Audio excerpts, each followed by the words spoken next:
Hi everyone, welcome back to the channel. I'm Zonz and I love building keyboards for my friends, customers, and myself. As you may know, my girlfriend and I made a couple of Artisan Keycaps and we opened an Etsy store recently. Please check it out.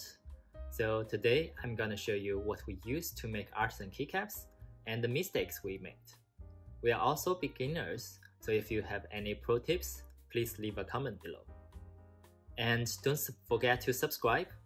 I will have a giveaway for 1000 subscribers soon, so stay tuned. First, let me show you some of our handmade Artisan Keycaps. The first one I have here is the birthday theme keycaps that my girlfriend made during my birthday. And also Halloween is coming soon, and we are making some pumpkin, RIP theme, and the school one. Yeah, these are some examples that we made so far. Next, let's talk about materials and why we are using clay.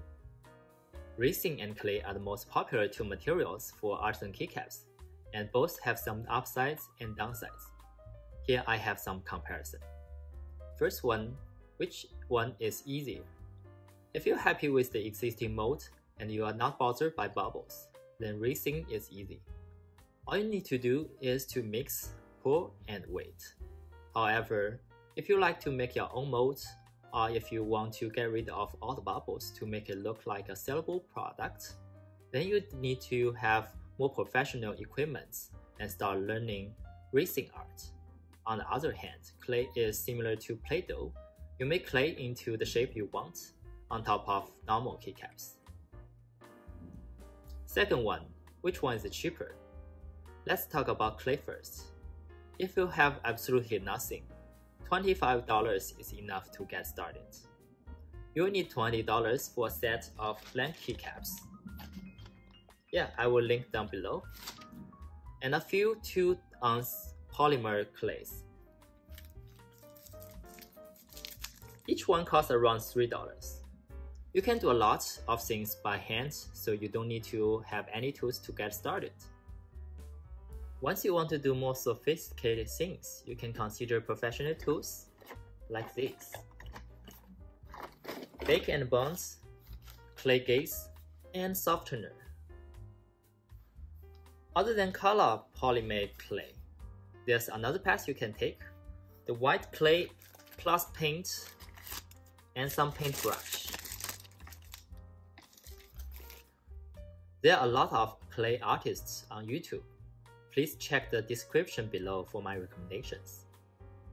If you are interested in what I bought, please keep watching and I will show you everything I bought in a second. So how about resin? Basic resin set, including molds and resin, is around $25, and you can use them to make useful keycaps. However, if you want to get rid of all bubbles, it's better to use a pressure pot and air compressor. They could cost a couple of $100. If you want to explore custom molds, you need a mold maker set or Legos. So can I make many keycaps? With resin, yes. They're easy to replicate because you are using the mold. With clay, not so easy because you're making every single one by hand. I choose clay to start, and my primary reason is that I cannot bear with little bubbles. Clay is my only option, and I don't want to pay hundreds of dollars on pressure pots. Plus, with clay, I can do complicated designs at first.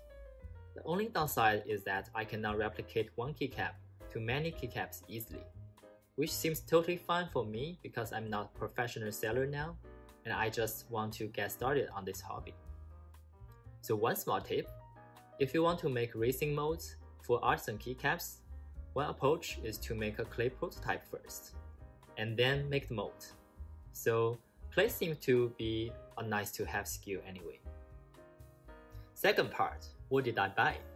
One disclaimer, there's no promotion here, I bought everything by myself. First is the clay tools. You can see with $30 you get pretty much every tool you need. It's a really nice deal. And for other tools I will introduce here, I will have the link down below in the description so you can check out. The next one